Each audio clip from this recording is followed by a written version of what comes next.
Welcome. Today we are talking about how to deal with difficult conversations. So we all have them, they come up from time to time. Have you ever known that you had to deal with a difficult conversation and you were just dreading it? But if it went on too long, the apprehension could grow even bigger in your mind. This can happen anywhere in a family setting, in a work setting, with your partner, talking with kids, friends, relatives. Nobody really wants to pick a fight, but sometimes boundaries have to be established. There could be a painful or delicate subject that needs to be spoken about. We may have to tell someone some bad news that they were not expecting. That's super hard. You're worried that it could blow things up or really upset someone. And it's just, nobody wants to be in that situation. But sometimes the stories we play out in our minds get bigger as we wait. Like, what if he or she gets triggered and either explodes, that's one hand, withdraws, that's the other hand, or falls apart? In a work setting or with friends, you may worry, am I making an enemy if I speak my mind? And the path of least resistance can seem like avoid, avoid, avoid. But the question is usually not if you have to speak with them. If it's coming up, you probably do. The question is how. And here are 5 ways to make hard situations easier and get better results too. So the first one is manage your energy. If you are calm and respectful, they are most likely to pick up your tone. But if you come in blaming or sarcastic or, God forbid, roll your eyes, that's kiss of death, they will get defensive and probably shut down, or on the other hand, even explode. And if you're bringing on the drama, whoa, things will escalate quickly and not in a good way. Can you remember a time when a situation went into high drama and what happened? Just visualize that in your mind.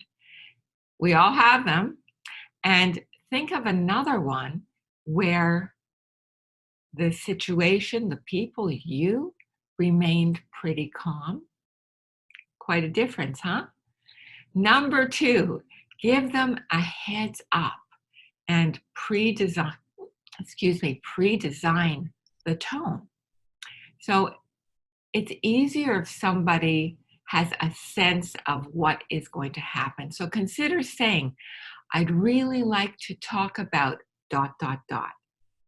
Is this a good time? So in some ways, they're a little prepared. And you can also set some ground rules to have a decent conversation, such as, when one or both of you gets too upset, take a cool down walk or plan to regroup when you've recentered.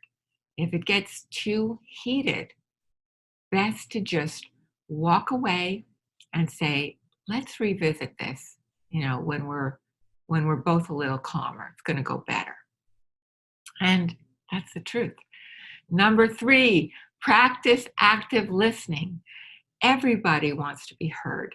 You want to be heard. They want to be heard. So instead of interrupting or tuning out while planning your rebuttal, that's what some people do, actually listen to what the other person is saying. You might even say, I just want to make sure I got this right. You are saying, so you're kind of repeating what they're saying and just giving them the chance to say, well, that's not exactly right, what I was trying to say, or just ask them to repeat it so you can fully understand. If you come from the place of, I really want to understand where you're coming from, that opens all kinds of doors. Number 4 is don't fight to be right. Instead, adopt an attitude of, hey, let's put our heads together to deal with this tough situation. We're both going to feel better. And search for things that you can agree on first, like we both agree that this is uncomfortable, you know, and then move on to the challenging areas, you know. Have you ever, excuse me, been in a situation where either you or someone you were with was fighting to be right and you just knew it, and that it closes down the conversation when you know that they're not even going to listen? So try and change that. And number 5 is share the intention of finding a solution to one problem. Focus on the issue at hand. Do not dredge up stuff from 2 years ago, 5 years ago, 10 years ago. Oh my gosh, it's just going to be messy, more hard, and bring up worse feelings. So try and avoid that. And give concrete examples. Like avoid saying, you always, you never, or nothing I ever do, ... You get the idea? In other words, try to be specific. And together, find a specific solution to one thing, not the whole state of the world, of your relationship, of one thing. Break it down to one thing, because that becomes a building block. So when you hold the space that this is not just about disagreement, about argument, about fighting, it's about the tone and quality of a long-term relationship, it kind of puts it in perspective, and it may be easier to come from the heart and to realize, hey, we are always learning from one another and from life. So ask yourself, how would my best self handle this? And use that as your guide. Try it. If you're coming from your best self and wanting a positive outcome for both people, a win-win, people are going to feel it. You're going to feel it. It'll change the whole tenor of the conversation. So my question for you today is, what works best for you when dealing with a difficult conversation?